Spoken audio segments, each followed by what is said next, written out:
Assalamualaikum warahmatullahi wabarakatuh. Saya Nurul Nabiah Izzati binti Muhammad Tamrin dari kelas PIM 4, ambilan Jun 2020, akan membentangkan tugasan 2 PIMK 3163, Profesionalisme Guru Pendidikan Islam dan Fiqh Dakwah.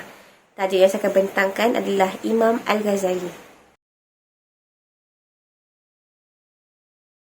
Baiklah, sebelum itu kita lihat dulu latar belakang Imam Al-Ghazali. Jadi nama sebenar Imam Al-Ghazali ialah Abu Hamid Muhammad bin Muhammad Al-Ghazali. Beliau dilahirkan di desa Ghazalah di pinggir kota Tus, Timur Laut Iran pada tahun 1058 Masihi, iaitu bersamaan dengan 450 Hijrah lah.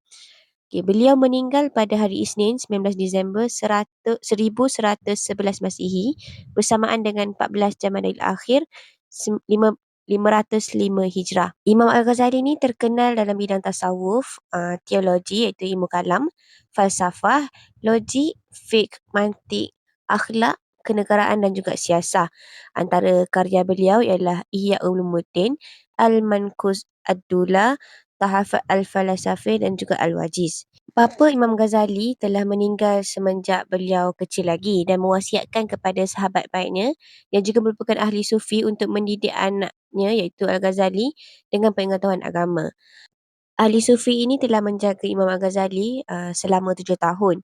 Manakala ilmu pertama yang telah dipelajari oleh Imam Al-Ghazali adalah ilmu fiqh yang diajarkan daripada Syekh Ahmad bin Muhammad Ar-Razqani. Okey, seterusnya sedikit pengenalan. Pendapat Imam Al-Ghazali berkenaan dengan pendidikan ni adalah lebih banyak berorientasikan kepada batiniah lah berbanding kepada pengetahuan duniawi.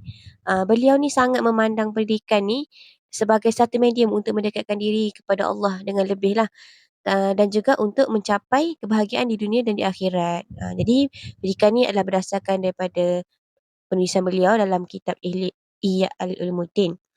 Jadi Imam Al-Ghazali ni telah membagikan dua tujuan pendidikan, iaitu pertama ialah untuk jangka masa panjang dan yang kedua untuk jangka yang pendek. Pendidikan untuk jangka panjang ni adalah lebih kepada pendekatan diri kepada Allah lah. Manakala pendidikan jangka pendek pula adalah untuk menggilap kemahiran manusia sesuai dengan bakat dan juga kemampuan manusia tersebut. Seterusnya kita masuk pula kepada tarbiyah ruhiyah. Jadi menurut Imam Al-Ghazali ni, ada dua pengertian yang menjurus kepada unsur ruhiyah iaitu unsur robbani ni. Iaitu yang pertama adalah hati dan juga yang kedua adalah nyawa ataupun roh. Hati ni adalah yang bermaksud yang bersifat ketuhanan ataupun tubuh halus lah. Juga kita sebut sebagai jismul latif.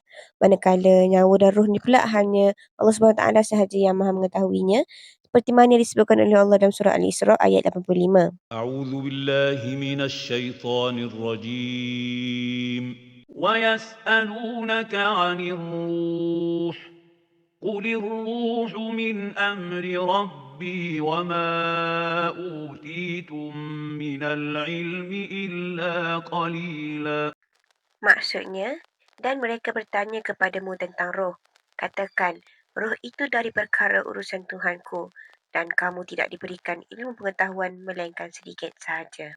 Jadi berdasarkan ayat yang dibacakan tadi, roh yang disebutkan dalam ayat itu adalah bermaksud roh rohani yang bersifat kejiwaan yang memiliki daya rasa dan juga kehendak dan fikiran. Seterusnya untuk unsur ruhiyah, Imam Al-Ghazali menggambarkan hati ni sebagai raja dalam sesebuah kerajaan. Jadi fungsi utama hati ni adalah untuk melihat hakikat dan juga kebenaran untuk mendapatkan keseronokan. Kepuasan ruhiyah ni akan dapat dicapai apabila seseorang ni dia bermatlamat dalam pekerjaan dia, dia mempunyai matlamat yang jelas dan benar kerana Tuhan dia sahaja.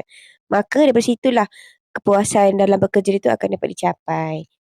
Jadi kepuasan ni ditunjangi oleh kepuasan intrinsik iaitu dalaman seorang Muslim apabila pekerjaan itu dilakukan untuk mencapai keredaan dan juga mendekatkan diri kepada Allah lah. Jadi ikhlas dalam membuat perkara tersebut juga dan juga takut kepada hukuman dosa sekiranya berada di landasan yang salah. Jadi berdasarkan kepada konsep tarbiyah ruhiyah ni, kita dapat tahulah bahawa kewajipan dalam proses pendidikan ni adalah pertama sekali adalah mendahulukan kesucian jiwa. Jadi jiwa kita ni perlu sentiasa disucikan dengan akhlak al-karimah iaitu akhlak yang baik lah. Okey, jadi berdasarkan pendapat Imam Al-Ghazali ada dua tujuan pendidikan. Yang pertama, dapat melahirkan insan yang sempurna dan bermatlamat mendekatkan diri kepada Allah. Dan yang kedua, melahirkan insan yang sempurna yang bermatlamat untuk mendapatkan kebahagiaan dunia dan akhirat. Seterusnya untuk penguasaan dan penghayatan ilmu GPI, saya petik dua kata-kata Imam Al-Ghazali dalam dua kitabnya iaitu Ihya Ulumuddin dan juga Fatihatul Ulum. Jadi berdasarkan dua petikan ni, saya dapat simpulkan bahawa yang pertama sekali, pendidikan dan pengajaran ni merupakan satu interaksi yang pentinglah antara pendidik, pengajar dan juga ilmu serta murid itu sendiri. Hubungan guru dengan ilmu tu tercermin daripada penguasaan, pemahaman serta pengembangan ilmunya. Manakala hubungan murid dengan ilmu pula tercermin daripada penguasaan, pengingatan dan juga penerapannya terhadap ilmu tersebut. Jadi daripada tu, guru ni perlulah sentiasa berusaha untuk belajar termasuklah bukan bidang kemahiran mereka. Jadi benda ni penting untuk menggarap ilmu dengan lebih banyak dalam kehidupan seharian. Jadi hal ni kerana apa yang kita ajarkan dalam kelas perlu dilihat daripada perspektif yang berbeza lah, dari segi konsep dan juga fungsi maklumat tersebut secara menyeluruh supaya terarah kepada kebaikan di dunia dan juga di akhirat. Seterusnya kita tengok pula kemahiran pedagogi yang diamalkan oleh Imam Al-Ghazali. Jadi ada 4 kemahiran pedagogi yang diamalkan oleh Imam Al-Ghazali yang kita boleh terapkan sebagai seorang guru pendidikan Islam di sekolah lah. Untuk kaedah yang pertama, Imam Al-Ghazali menggunakan kaedah perbincangan. Yang mana beliau menggunakan kaedah ni untuk membuktikan kebenaran fikiran dan juga kepercayaan mereka terhadap karya-karya yang ditulis oleh beliau. Jadi guru pun kita boleh aplikasikan kaedah ni dalam kelas lah apabila mengajar murid-murid. Kaedah perbincangan ni boleh dilakukan dengan cara bersoal jawab, berdialog dan sebagainya lah. Perbincangan ni penting untuk memahamkan murid-murid terhadap sesuatu topik ataupun pembelajaran. Seterusnya untuk kaedah yang kedua iaitu kaedah halaqah. Imam Al-Ghazali ni telah mendirikan sebuah sekolah berhampiran dengan rumahnya untuk penuntut ilmu sebagai tempat persinggahan, sebagai tempat pembelajaran dan juga tempat persinggahan bagi golongan-golongan sufi. Jadi untuk kaedah ni guru-guru boleh terapkan di sekolah, terutamanya guru pendidikan Islam yang mengajar mata pelajaran Al-Quran dan sebagainya lah. Jadi guru pendidikan Islam ni boleh kumpulkan murid-murid ataupun buat dalam bentuk kumpulan dan halaqah, kemudian mengajar secara berhalaqah lah, berkumpulan lah. Kaedah yang seterusnya iaitu kaedah yang ketiga pula adalah kaedah petunjuk dan juga bimbingan. Jadi Imam Al-Ghazali ni memulakan pengajaran dengan meniru dan juga menunjuk cara kepada murid-murid. Diikuti dengan meyakini serta menguatkan pelakuan tersebut dengan dalil ataupun membaca ayat-ayat Al-Quran dan menerangkan kandungan serta makna ayat Al-Quran tersebut. Okey, jadi kaedah ni kita boleh boleh terapkan jugalah dalam kelas dengan menunjuk contoh ataupun demonstrasi serta membimbing murid-murid melakukan sesuatu perkara. Baiklah, jadi kaedah yang terakhir adalah dialog dan perbincangan.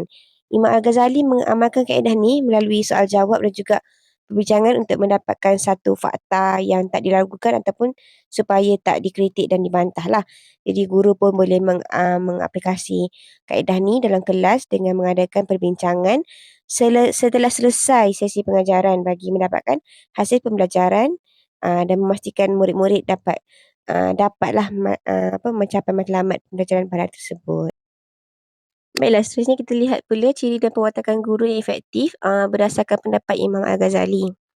Jadi seperti yang disebutkan dalam kitab Ihya Ulumuddin karya Al-Ghazali ni ada beberapa lah ciri dan pewatakan guru yang digariskan. Antaranya yang pertama, seorang guru ni mestilah mempunyai rasa simpati kepada murid dan menganggap serta melayani anak murid ni seperti anak mereka sendiri.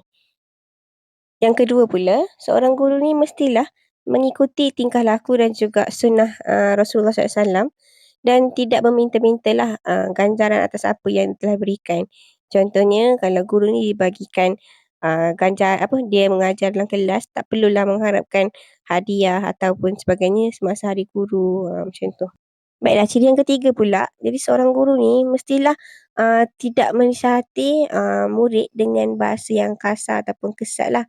Serta tidak membenarkan murid melaksanakan sesuatu tugas kecuali dengan pantauan daripada guru ataupun orang-orang yang benar-benar terlatih lah dengan pengetahuan yang dalam bidang yang dilakukan tu. Dan yang keempat, guru ni mestilah menasihati murid supaya meninggalkan kelakuan buruk secara lembut dan bukan dengan cara memarahi murid tersebut. Untuk ciri yang kelima pula, seorang guru yang efektif perlulah sentiasa menyediakan bahan pengajaran dan pembelajaran yang mudah untuk difahami, jelas dan juga bersesuaian dengan tahap perkembangan akal murid-murid tersebutlah, khususnya murid-murid yang kurang pintar. Untuk ciri yang keenam pula, untuk menjadi seorang guru yang efektif ni, Imam Al-Ghazali juga uh, menerapkan bahawa seorang guru ni perlu mengehadkan pembelajaran supaya bersesuaian dengan tahap pemahaman murid lah. Dan juga tidak sekali-kali memaksa murid untuk mencapai sesuatu yang berada di luar kemampuan mereka. Dan akhir sekali, seorang guru ni tidak boleh sekali-kali merendah-rendahkan disiplin ilmu yang lain di hadapan murid lah, di hadapan murid. Contohnya, sekiranya cikgu tersebut mengajar mata pelajaran tertentu, jadi guru tersebut tak boleh merendah-rendahkan mata pelajaran selain daripada mata pelajaran yang dikuasai dia. Seterusnya, untuk kemahiran hubungan interpersonal dan juga intrapersonal ni, memetik kata-kata daripada Imam Al-Ghazali dalam kitab beliau Ihya Ulumuddin juga, saya dapat simpulkan bahawa terdapat 3 lah perkara yang dapat ditekankan mengenai hubungan interpersonal dan intrapersonal ni antara guru dan murid. Jadi yang pertama sekali, seorang guru ni mestilah berkata-kata dengan baik dan lemah lembut tanpa mengherdik ataupun mencaci murid ketika menegur. Yang kedua pula, guru ni tidak boleh mencela ilmu yang bukan keahliannya. Contohnya, guru lain merendah-rendahkan mata pelajaran lain dengan menganggap mata pelajaran tersebut tidak penting. Dan akhir sekali, seorang guru ni perlulah berkata yang benar dan tidak berbohong tentang sesuatu ilmu. Baiklah, akhir sekali untuk kepimpinan. Jadi, untuk menjadi seorang pemimpin, guru ni juga merupakan pemimpin di sekolah kan. Jadi, untuk menjadi seorang pemimpin yang ideal, perlulah menerapkan 3 ciri-ciri yang berikutlah. Yang pertama, memiliki akhlak yang mulia. Yang kedua, keintelektualan yang tinggi. Dan yang ketiga, mempunyai kefahaman agama yang mendalam. Jadi ketiga-tiga unsur ni perlulah seimbang. Kerana apa? Kerana yang pertama, agama ni tidak didasari oleh ilmu yang benar saja. Kerana kalau berlaku sedemikian akan menyebabkan bencana lah kepada kepimpinan. Dan yang kedua, ilmu pengetahuan yang tidak diseimbangi dengan unsur agama ni tak mungkin akan melahirkan akhlak yang mulia. Jadi agama ni merupakan satu asas utamalah kepada kehidupan manusia. Dan keimanan yang berpaksikan kepada syariat yang benar akan dapat mengawal seorang pemimpin daripada melakukan perkara yang dilarang oleh syarak dan mendorong untuk melaksanakan tugas seperti yang Islam telah gariskan. Jadi sebagai seorang guru pendidikan Islam, kita perlulah terapkan ciri-ciri ni supaya kita dapat menerapkan ciri kepimpinan ni dalam diri kita sebagai seorang guru yang cemerlang lah untuk menjadi seorang guru pendidikan Islam yang baik. Sekian sahaja pembentangan daripada saya. Assalamualaikum warahmatullahi wabarakatuh.